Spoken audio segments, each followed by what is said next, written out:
ISI being one of the major intelligence spy agencies शायद उस वक्त उन्होंने सोचा होगा कि भाई इसको प्राइम मिनिस्टर के कंट्रोल में रखें, लेकिन सेल जो है वो सेल इज़ नॉट कॉन्स्टिट्यूशनल।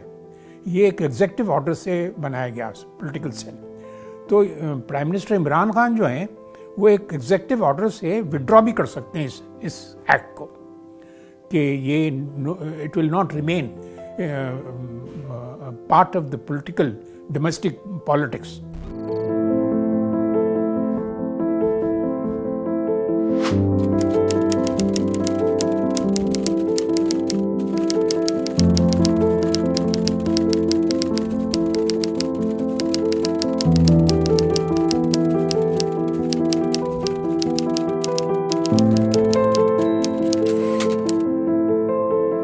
जब ये पोस्ट क्रिएट हुई थी 1973 के कॉन्स्टिट्यूशन का पास करने के बाद, तो इमीडिएटली उस ज़माने के जो प्राइम मिनिस्टर थे भुट्टो साहब, उन्होंने एक एग्जेक्टिव ऑर्डर के ज़रिए इसमें एक पॉलिटिकल सेल क्रिएट करवा दिया था। वो पॉलिटिकल सेल का मतलब ये कि डोमेस्टिक पॉलिटिक्स जो है ना उसकी ओवरसीइंग भी करे ये ISI। हालांकि इंटर सर्विसेज इंटेलिजेंस एजेंसी जो है ये नेवी, एयरफोर्स और आर्मी, इन तीनों फोर्सेस की इंटरनल जो है वो इंस्टीट्यूशनल स्पाई एजेंसी समझे वो थी। लेकिन जब पॉलिटिकल सेल भी जब क्रिएट किया गया था तो उसके बाद इसकी जो परव्यू जो इसका था वो डोमेस्टिक सियासत में भी शुरू हो गया था। गिलानी साहब प्राइम मिनिस्टर बने तो उन्होंने क्या किया, ISI को इंटीरियर मिनिस्ट्री के कंट्रोल में दे दिया। तो वो भी it was something like a very unusual. तो वो भी विद इन आवर्स जो है ना उनको अपना फैसला चेंज करना पड़ा।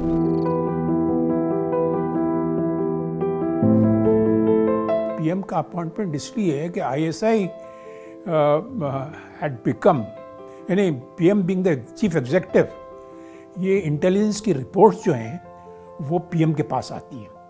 तो ISI being one of the major intelligence spy agencies शायद उस वक्त उन्होंने सोचा होगा कि भाई इसको प्राइम मिनिस्टर के कंट्रोल में रखें, लेकिन सेल जो है वो सेल इज़ नॉट कॉन्स्टिट्यूशनल। ये एक एग्जेक्टिव ऑर्डर से बनाया गया पॉलिटिकल सेल। तो प्राइम मिनिस्टर इमरान खान जो हैं वो एक एग्जेक्टिव ऑर्डर से विड्रॉ भी कर सकते हैं इस एक्ट को कि ये it will not remain part of the political domestic politics. लेकिन ज़ाहिर है कि सिविलियन गवर्नमेंट्स ही को नुकसान होगा। ISI में एक बहुत बड़ी फोर्स जो है वो सिविलियंस की है। मिसाल के तौर पे ISI में economist, big team of economist भी हैं और सोशल इश्यूज पे के एक्सपर्ट्स भी हैं, ये सिविलियंस हैं।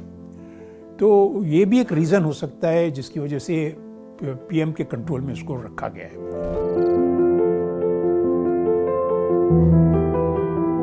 इसका इस्तेमाल जो शुरू हुआ ख़ासकर सियासी डोमेस्टिक सियासत में, वो ज़िया-उल-हक साहब के ज़माने में शुरू हुआ। वो ISI को इस्तेमाल करके वो मॉनिटर किया करते थे पाकिस्तान की सियासत को, सियासी पार्टियों को। यानी 85 वाले इलेक्शंस में भी ISI ने बहुत काम किया था ज़िया-उल-हक साहब के लिए, उनके रेफरेंडम में भी काम किया था।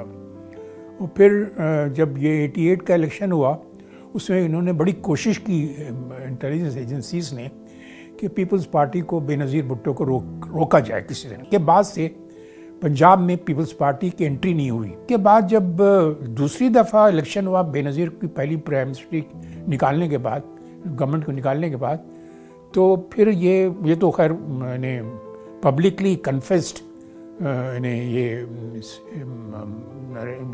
वाक़या है।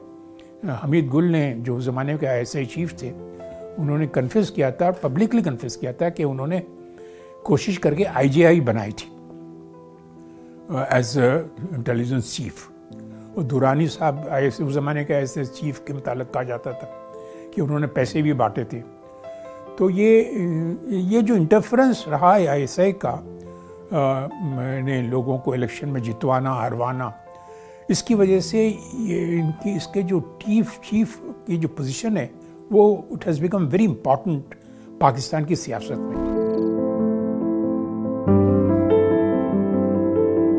का जो चीफ होना चाहिए बजाय इसके कि फ़ौजी हो बल्कि एक सिविलियन होना चाहिए। और बेनज़ीर साहबा ने पहली दफ़ा जब आई थी प्राइम मिनिस्टर बन के, उन्होंने एक रिटायर्ड आर्मी जनरल को जानते हुए, क्योंकि उनके ख़िलाफ़ जब नो कॉन्फिडेंस मोशन आया था बेनज़ीर साहबा के ख़िलाफ़, तो उस वक्त भी ISI के ऑपरेटर्स ने, जैसे कि नाम जिनका है मेजर आमिर और ब्रिगेडियर इम्तियाज़, इन दोनों ने मिलकर कोशिश ये की थी कि इन्हें ज़्यादा से ज़्यादा MNAs को उधर ले जाएं, अपोजिशन में ले जाएं। तो बेनज़ीर साहबा को जब तजुर्बा हो चुका था, उन्होंने कोशिश ये की कि एक रिटायर्ड जनरल कल्लो को उन्होंने ISI का चीफ बना दिया था, लेकिन फ़ौज ने उनको तकरीबन आउटकास्ट करवा दिया, क्योंकि पाकिस्तान की फ़ौज भी काफ़ी एम्बिशियस रही है और उसके रीजंस भी हैं। I mean, from day one politically Pakistan की फ़ौज जो है एक पॉलिटिकल पार्टी बन गई है, और उसके रीजंस भी हैं, क्योंकि वही सेट करते हैं इंडिया की पॉलिसी, उसमें रीजंस भी हैं। वही सेट करते हैं अमेरिकन पॉलिसी, उसके भी रीजंस हैं। वही सेट करते हैं अफ़गानिस्तान की पॉलिसी, ईरान की पॉलिसी, चाइना की पॉलिसी।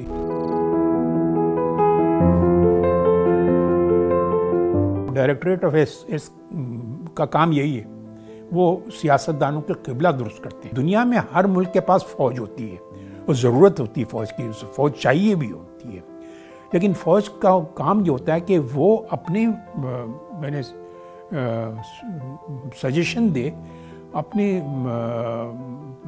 मैंने एडवाइजर्स दे, अपने हालात को नज़र में रखते हुए। उनका काम फैसला करने का नहीं है। वो अभी पिछले दिनों अमेरिका में जो बात हो रही थी अमेरिकन चीफ ऑफ स्टाफ की, उसने कहा था कि मैंने इनसे कहा था कि आप विड्रॉ ना करें अमेरिकन प्रेसिडेंट को, लेकिन उन्होंने विड्रॉ कर लिया। तो उस पर किसी ने पूछा कि तुमने फिर रिज़ाइन क्यों नहीं किया? उन्होंने कहा कि भाई मेरा काम तो एडवाइस करना था, मेरा काम फैसला करने का नहीं था। तो फैसला तो सिविलियन गवर्नमेंट करती है।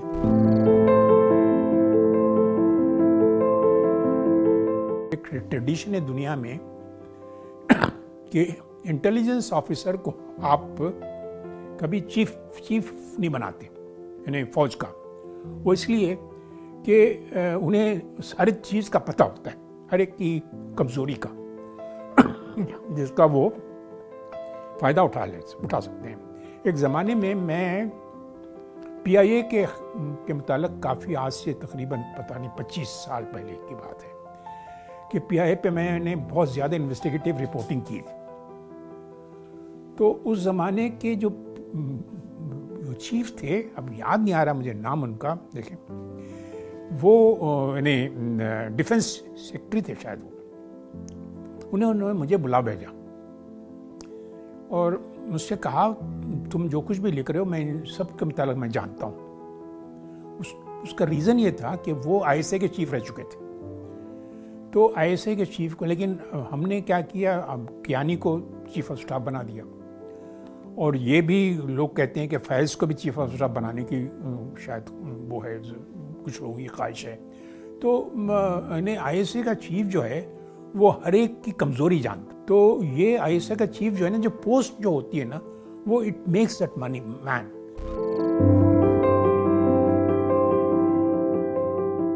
डिस्कशन डेफिनेटली हुए हैं between the chief of staff and the prime minister के ट्रांसफ़र्स होंगे या नहीं होंगे फैज़ हमीद की, कोई नया आदमी अपॉइंट होगा या नहीं होगा ISI में। ये डिस्कशन डेफिनेटली हुए हैं और डिसएग्रीमेंट हुई है। और अगर ये डिसएग्रीमेंट ही की वजह से ये हुआ, परहैप्स ये हुआ कि चीफ ऑफ स्टाफ ने यूनिलैटरली ISPR के ज़रिए ट्रांसफ़र करवा दिया और अपॉइंटमेंट करवा दिया।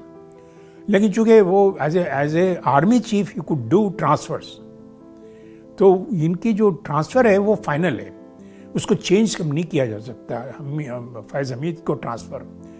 लेकिन अपॉइंटमेंट का जो है वो प्रेरोगेटिव वो प्राइम मिनिस्टर का है, तो नहीं ISI का।